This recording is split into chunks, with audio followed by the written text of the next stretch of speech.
என் தமிழக மக்கள் அனைவருக்கும் வணக்கம். தேர்தல்னு வந்தாவே பல லெட்டர்பேட் அரசியல் கட்சிகள் புற்றீசல் போல அரசியல் சுயலாபத்திற்காக நிறைய பல்கி பெருகும். அதே போலத்தான் மக்கள் அப்படி கழகமும் என்று நீங்கள் தவறாக எண்ணலாம். நான் உங்களுக்கெல்லாம் ஒன்றை தெளிவுபடுத்த விரும்புகிறேன்.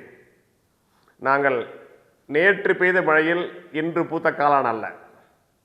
உண்மையிலேயே பல வருடங்களாக மக்களுக்கு நல்லதொரு அரசு அமைய வேண்டும், சிறப்பான வாழ்க்கை உருவாக்கி தர வேண்டும் என்று எண்ணி செயல்பட்டு செயல் வடிவம் பெற்ற இயக்கம்தான் எங்களுடைய மக்கள் அப்படி கழக இயக்கம்.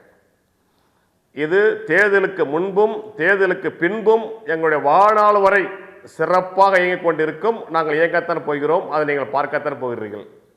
எனவே வருகின்ற தேர்தலில் எங்களுடைய செயல்பாடுகளை உற்று கவனித்து தினந்தோறும் சமூக வலைத்தளங்களிலும் பல்வேறு இடங்களிலும் எங்களுடைய செயல்பாடுகளை கூர்ந்து பார்த்து எங்களுக்கு உங்களுடைய முழு ஆதரவை நல்குமாறு அன்போடு கேட்டுக்கொள்கிறேன். நன்றி.